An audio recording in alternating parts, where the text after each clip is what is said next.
네, 오늘은 종교개혁 주일입니다.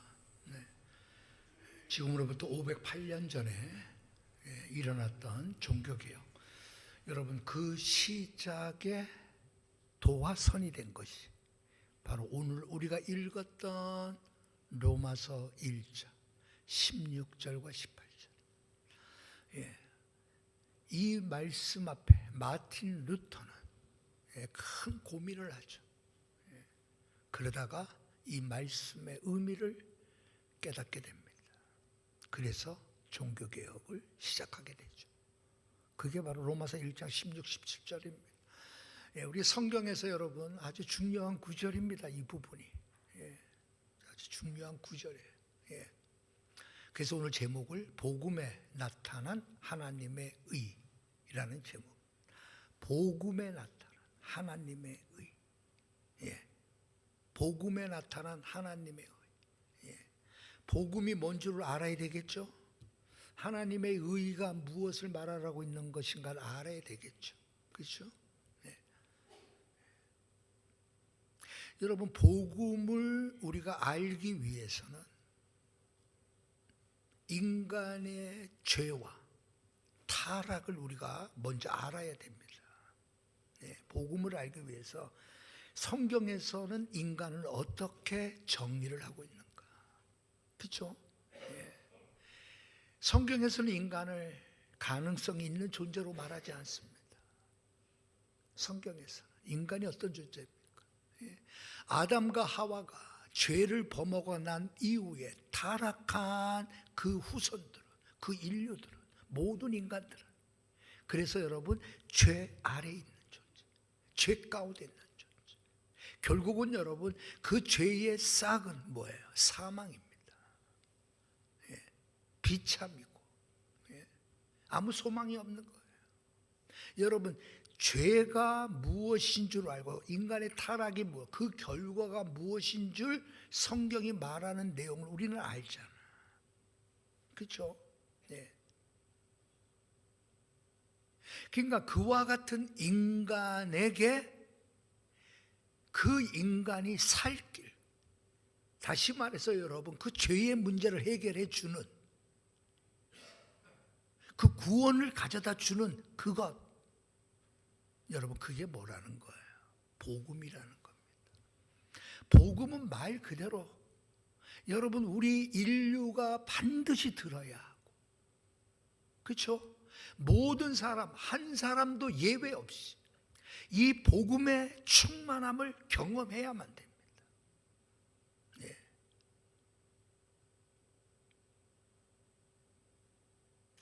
그러니까 여러분 그냥 가만히 내비두면 다 멸망당하는 거예요.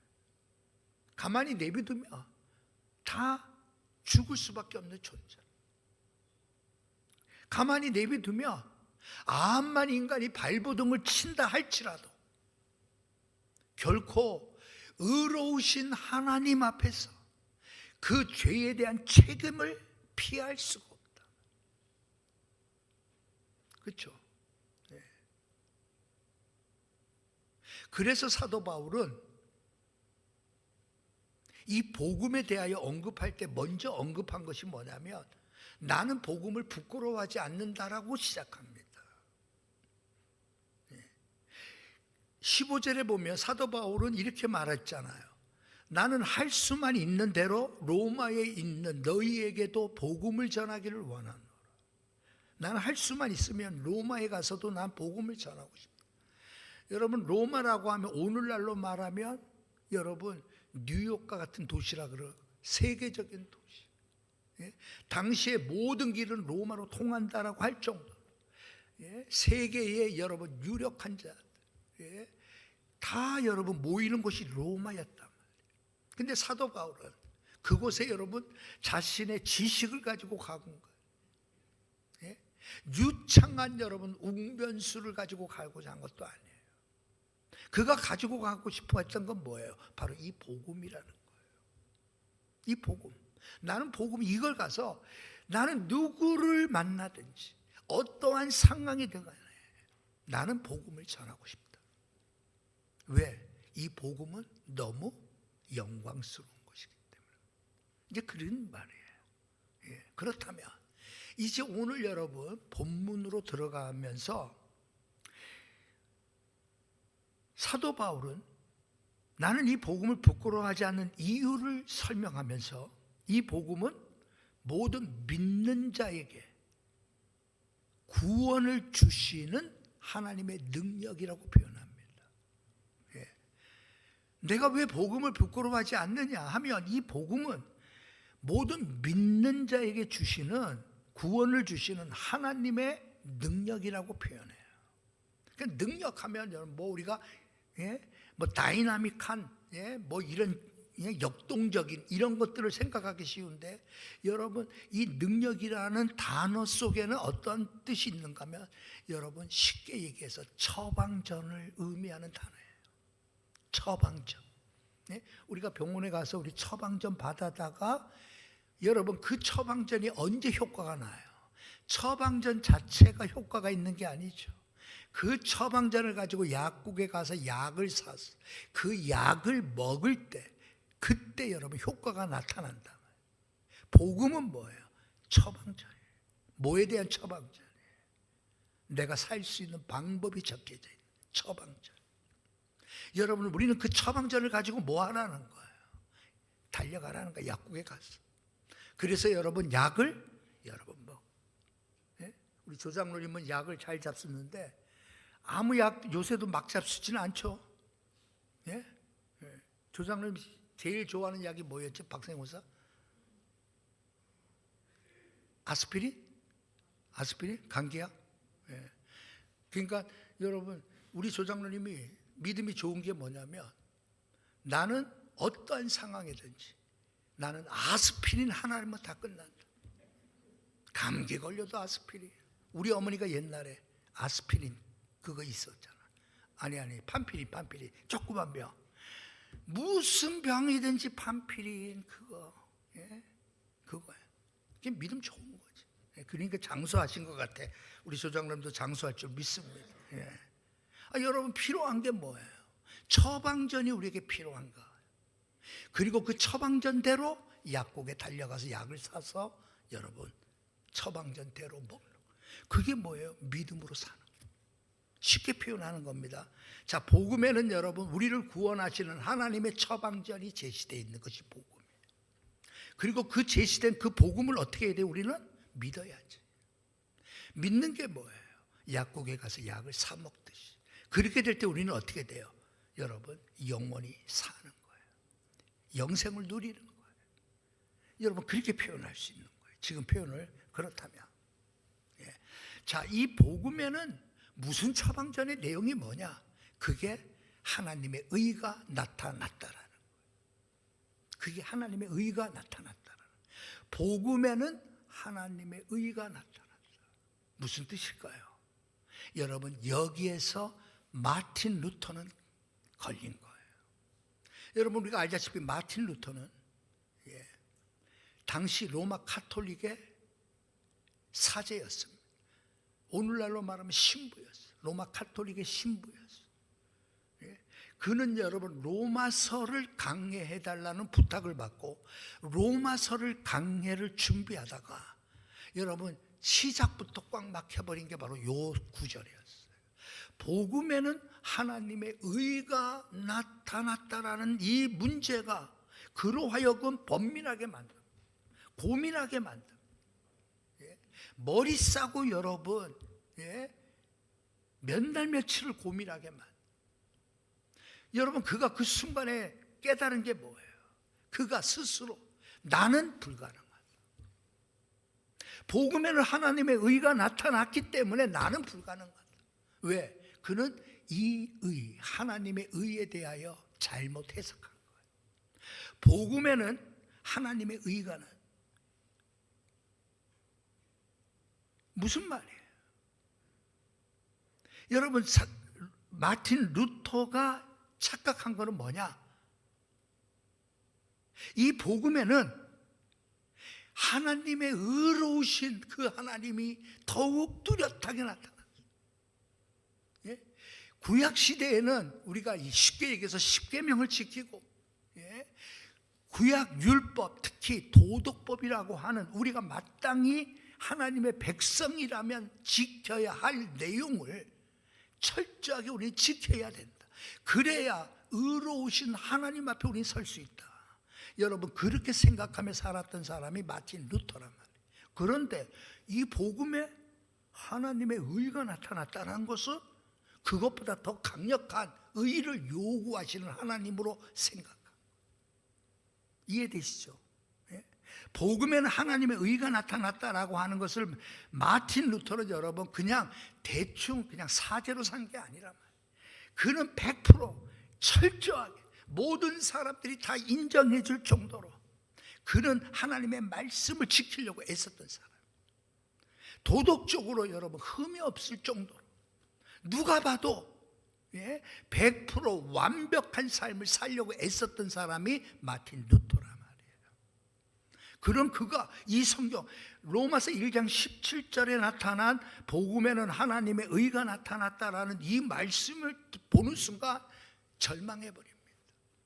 내가 지금까지 그렇게 의롭게 살려고 발버둥을 쳤는데, 아니 이것보다 더 강한 하나님의 의를 복음에는 원하고 있구나. 복음은 하나님의 그 거룩한 의를 요구하고 있구나라고 생각한 거라. 그러니까 절망할 수밖에 없죠. 네. 절망할 수밖에 없죠. 네. 어떻게 나는 불가능하다라고 생각해요. 네. 불가능하다라고 생각해요. 그렇다면 여러분 보세요. 그러면 여기서 뭘 말할까요? 복음에는 하나님의 의가 나타났다라는 말씀이 무엇일까요? 여러분 뒤늦게 마틴 루터는 그것을 발견하게 됩니다. 그게 바로 뭐냐면 여러분 복음에는 하나님이 주시는 의, 하나님이 준비하신 의, 그게 있다라는 거예요. 그러니까 마틴 루터가 생각한 것은 복음에는 하나님의 의라고 할 때 그것을 하나님의 성품, 하나님의 성품은 여러분 어떤 하나님이에요? 그분은 거룩하신 분이에요. 의로우신 분이에요. 그분은 여러분 조그마한 죄도 여러분 간과하실 수 없는 분이 하나님이에요. 바로 그 의로우신 하나님을 생각한 거예요. 그런데 성경이 말하는 여러분 복음에는 하나님의 의가 나타났다라는 것은 뭐예요? 하나님께서 우리에게 주시고자 하시는 의가 나타났다는 거예요. 내가 이루어야 할 의에 대한 말씀이 아니라 하나님이 우리에게 주시고자 하시는 의가 나타났다라는 표현이에요. 내가 의롭게 살려고 말하는 게 아니라니까. 여러분 하나님 앞에는 의롭지 아니하고서는 하나님 앞에 설 자가 없습니다. 예전 같으면 여러분 뭐였어요? 여러분 율법을 완전히 지켰어야 돼요. 철저하게 지켰어야 돼요. 예. 결국 여러분 율법은 뭘 말하는 거죠? 결국은 여러분 우리가 하나님 앞에서 죄인임을 깨닫게 만드는 것이 율법의 기능이잖아. 그런데 하나님은 여러분 그 율법을 다 지킬 때만 하나님 앞에 설 수 있단 말이에요. 근데 불가능하잖아. 예. 그래서 하나님께서 여러분 우리에게 그 하나님이 요구하시는 의에 합당할 수 있도록 하나님이 그 의를 준비해 주셨다라는 거란 말이에요. 그래서 그 의를 우리에게 주시겠다는 거예요. 그게 복음 안에 나타난 하나님의 의라는 표현입니다. 예.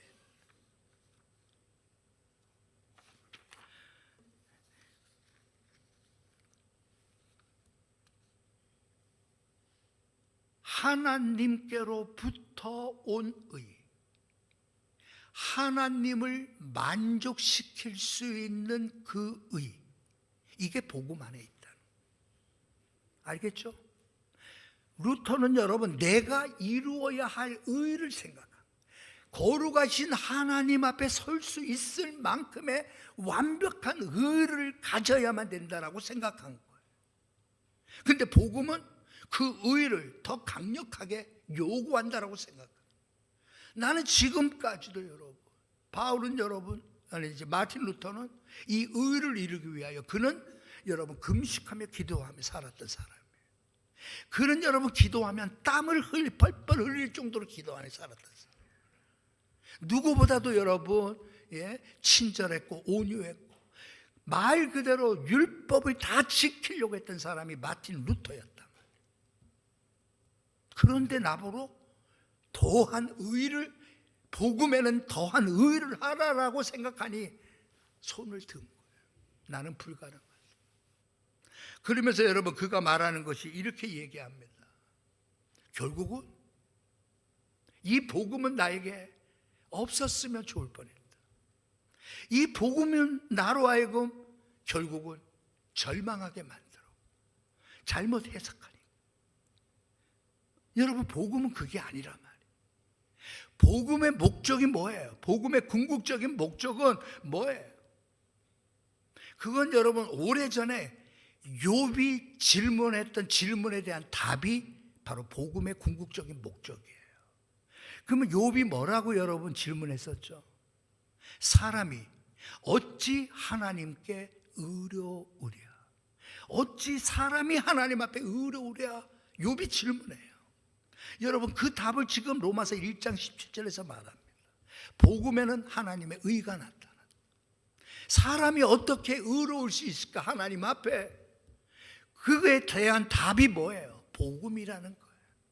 하나님은 그 답을 복음이라는 곳에 여러분 담아두었다.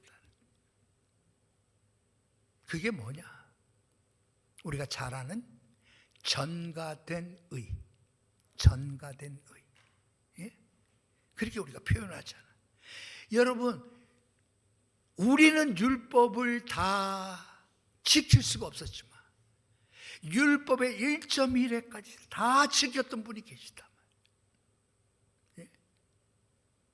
우리 주님은 여러분 율법을 폐하러 오신 분이 아니라 율법을 완성하러 오신 분이었어요. 그분은 마지막 순간까지 율법의 모든 요구를 다 여러분 다 지켰던 분이에요. 더 이상 그분에게 율법이 더 이상 요구할 것이 없을 정도로 그는 완벽하게 율법의 모든 것들을 다 지켰던 분이에요. 그 율법에 완성하신 그분이 우리의 구주라는 사실, 우리가 그 예수 그리스도를 믿음으로 말미암아 그분이 얻은 의, 그분이 얻게 된 그 의를 우리에게 주시겠다라는, 그게 전가된 의입니다. 네, 전가된 의. 그러니까 여러분 내가 무엇을 했기 때문에 의로운 게 아니에요.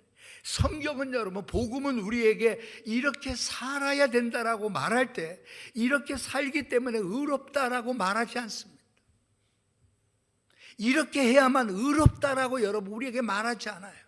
그렇게 행동하라고 요구하지 않습니다. 심지어 여러분 믿음이 좋아야 된다, 그래야지 의롭다 말하지 않습니다. 우리가 의로울 수 있는 유일한 방법은 뭐예요? 예수 그리스도께서 이루어 놓으신 그 의, 그 의를 우리는 여러분 뭐 하는 거예요? 믿음으로 받아들이는 것밖에 없어요. 여러분 우리는 그것을 전가된 의라고 얘기합니다. 여러분 전가된 의라고 표현하면, 쉽게 표현하면 이거예요. 여러분 이미 빚을 다 갚아버렸다는 거예요. 이미 계산 끝났다라는 뜻이거든요. 예? 여러분 십자가상에서 여러분 가상 7원이라고 있잖아요. 예? 십자가 위, 가상 7원. 십자가 위에서 주님이 7마디의 말씀을 하셨는데 그중 5번째가 다 이루었다. 예, 다 이룬 테텔레스타이라고 하는 여러분 그 용어예요. 아람어. 주님께서 마지막 말씀할 때 이 아람어로 말씀해요. 그 아람어의 테텔레스타이라고 주님 외칠 때에 여러분 이 단어는 여러 가지 의미가 있어요. 물론 여러분 주인의 명령을 받던 하인이 주인이 명령한 것을 다 이행했을 때 제가 다 했습니다. 테텔레스타이 이렇게 얘기하기도 하고, 예? 화가가 그림을 그리고 우리가 뭘 할 때 여러분 숙제를 다 마쳤을 때처럼 다 끝냈습니다, 이제 다 완성됐습니다 할 때 테텔레스타이라는 말을 써요. 그 다음에 여러분 이 언어 속에, 용어 속에 세 번째 단어가 중요한 표현이 있어요. 그게 뭐냐? 값을 치렀다는. 주님께서 다 이루셨다라고 말씀할 때 그 용어 중에서 세 번째 용어가 뭐냐? 다 치렀다는. 쉽게 얘기해요. 제가 얼마 전에 화요일마다 아침에 이렇게 의정부 지역에 목사님과 장로님들 모여서 여러분 한 5, 60명 모여서 기도한단 말이에요. 기도하고 돌아가면서 이제 식사를 한 번씩 낸단 말이에요. 근데 식사를 저 을지병원 앞에 있는 해장국집에서 식사를 냈어. 그 식사를 이제 먹으면서 아이고 이거 참 우리 집사람 생각이 나는 거야. 야, 우리 집사람도 요거 한 그릇 사다 주면 좋겠다. 그래서 내가 포장을 2인분을 해달라 그래. 그래서 나중에 나갈 때 돈을 계산하려고 했더니 주인이 그러는 거예요. 목사님, 이미 계산했습니다 그러는 거예요. 이미 계산했대. 네? 아니, 누가 했어요? 아유, 오늘 식사를 대접하는 목사님 것까지도 다 계산했습니다. 예? 그래서 제가 물어봐서 아유, 목사님 감사하게 왜 제가 하면 되는데, 그랬더니 아유, 목사님이 이 포장해 가시는 거를 내가 보고 내가 그것까지 다 한꺼번에 계산했습니다 그러더라. 예? 그래서 내가 그분을 좋아하게 됐어. 예? 그분을 나는 너무 좋아. 예? 얼마나 좋은지 몰라 나는. 예? 예? 여러분 이게 뭐예요? 이미 계산이 됐다. 계산할 필요가 없지. 계산이 끝났어. 우리는 그것을 믿음으로 받아들이라는 거예요. 우리는 그것을 믿는 거예요. 알겠죠? 예? 우리가 여러분 믿습니다라고 여러분 우리가 힘준다고 해서 믿어지는 게 아니에요. 그거 말하는 게 아니에요. 나는 믿습니다. 예? 나는 왕자 탄 백마 탄 왕자가 나타날 줄로 나는 믿습니다. 여러분 우리 그거 말하는 게 아니라 복음 안에 나타난 하나님의 의를 나는 믿습니다. 복음 안에는 하나님의 의가 나타났단 말이에요. 그것을 여러분 드러나게끔 해 놓았다라는 거예요. 그 하나님의 의라고 하는 게 뭐예요? 의로우신 하나님 앞에 설 수 있는 자격이 될 수 있다. 하나님의 구원하시는 방식이 적혀 있다. 여러분 그것을 사도 바울은 지금 말하는 거예요. 그러니 여러분 이 처방전이 기가 막힌 처방. 울어도 할 수 없고 애써도 안 되고 눈물만이 흘러도 할 수 없는 구원을 우리 예수 그리스도의 십자가상에서 다 이루신 그 일로 인하여 우리에게 거저 주어졌다는 이 사실이 얼마나 영광. 그러니 어떻게 살아요? 믿음으로 살기 마련. 자, 여러분 오직 의인은 믿음으로 말미암아 살리라. 구약의 어느 선지자가 얘기했죠? 하박국 선지자가 2장 4절에서 얘기했어요. 하박국 시대에 여러분 우리가 알다시피 여러분 도초가 폐허가 됐어요. 남은 게 없어요. 다 빼앗겼어요. 언제 이 포로의 이 상황에서 여러분 돌아올지도 막연한 상황이에요. 그럼에도 불구하고 그 가운데서라도 오직 의인은 믿음으로 말미암아 살리라. 그 말을 하는 거예요. 하박국 선지자는 여러분 여기서 말하는 믿음이 바로 뭐예요? 하나님께서 우리를 구원해 주시고자 하시는 하나님의 계획이, 기가 막힌 하나님의 계획이 있음을 여러분 하박국은 보고 있었던 거예요. 그것이 여러분 로마서에 와서 구체적으로 사도 바울에 의하여 여러분 그 처방전이 뚜렷하게 나타난 거예요. 그렇죠? 하박국 시대에 여러분 보았던 처방전은 여러분 무슨 말인지 알 것 같기도 하고 흐릿흐릿했지만 이제 여러분 사도 바울이 제시한 로마서에서 제시한 하나님의 처방전은 너무나 분명한, 한눈에 딱 봐도 알 수 있는 거예요. 그것이 예수 그리스도 나를 위하여 희생하시고 나의 모든 죄의 값을 치르기 위하여 그분이 먼저 계산해버린 거예요. 그러면 얼마나 감사해요.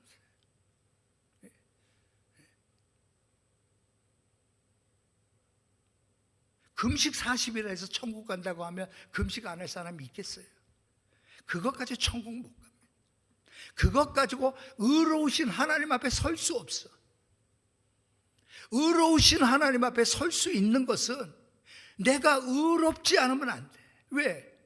그분은 여러분 죄를 눈 감을 수 없는 분.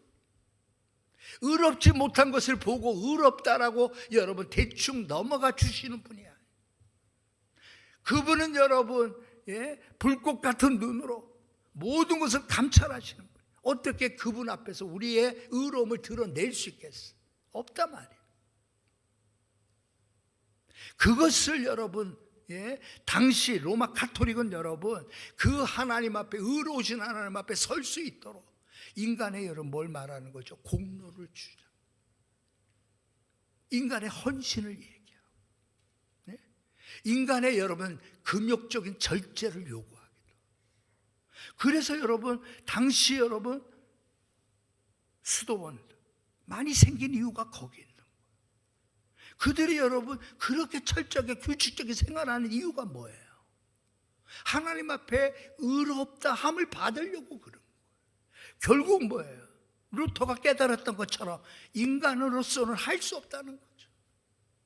인간으로는 이룰 수 없는 게 뭐예요? 하나님의 의에 도달하는 거란 말이에요. 그러나 그런 인간이 불가능한 인간에게 하나님께서는 이 거룩하시고 의로우신 하나님 앞에 설 수 있는 방법을 하나님께서 준비해 놓으셨단 말이에요. 그게 하나님의 의라. 그러니까 얼마나 감사해. 안 그래요, 여러분? 내가 열심히 내가 예수 믿어서 천국 간다면 어디까지 열심히 믿어야 되는 거예요? 내가 하나님 앞에 헌신을 많이 해야 된다고 하면 어디까지 헌신하면 돼? 그렇지 않아요, 여러분? 하나님은 우리에게 그걸 요구하는 게 아니에요. 하나님의 의는 여러분 그것을 통해서 얻어지는 게 아니라 하나님께서 여러분 우리에게 주시는 이 의는 하나님으로부터 온 의를 말하는 것이고 하나님에 의해서 마련되어졌고 우리 주 예수 그리스도로 말미암아 제공된 의. 그게 하나님의 의예요. 우리는 그것을 뭐 하는 거예요? 여러분 받아들이는 거예요. 앞서도 제가 얘기했지만 여러분 이미 계산이 끝나니까 내가 해야 될 일이 없잖아. 계산이 끝나니까. 다만 여러분 우리 마음속에 내 마음속에 뭐가 남아요? 아까도 얘기했지만 그냥 여러분 그분 보면 그냥 좋아. 그분 보면 그냥 좋아. 무슨 여러분 의논하고 뭐 이렇게 하다가 그분이 주장을 뭘 하면 이렇게 하면 좋겠습니다 하면 나도 그게 좋겠습니다. 나 그렇게 막 나가지더라니. 왜 그래요? 이미 나를 위해서 계산을 끝내버렸으니까. 하물며 여러분 해장국 2인분 때문에 우리의 마음이 그 정도라면 죄의 형벌로 말미암아 하나님의 진노 앞에 영원토록 여러분 멸망당할 수밖에 없고 파멸에 이를 수밖에 없고 하나님의 그 영광을 바라볼 수도 없는 그러한 죄인을 위하여 우리 주님이 내가 감당해야 될 그 모든 것들을 대신 다 감당해 버렸어요. 얼마나 여러분 고맙고 감사하겠어요. 그래서 여러분 바울은 복음을 부끄러워하지 않아요. 여러분 우리가 이 사실을 아는 순간, 이 사실로 인하여 정말 여러분 우리의 삶이 바뀌어지는 순간, 여러분 그게 종교개혁인 거예요. 알겠죠? 그것 때문에 내 삶이 바뀌어지는 거예요. 우리는 이전에 40일 금식기도 특별 기도회 때문에 여러분 우리가 특별히 기도하는 것으로 하나님을 만족시키려고 하는 거예요. 하나님이 마련해 놓으신 이 의가 얼마나 영광스럽고 얼마나 감사하고 얼마나 여러분 충만한 하나님의 그 은혜임을 알게 될 때 여러분 우리의 삶은 변할 수밖에 없죠. 그래서 종교개혁자들은 여러분 뭐 한 거예요? 오직 은혜만을 강조. 내 공로가 있을 게 없어. 내 자랑이 들어갈 곳이 없어.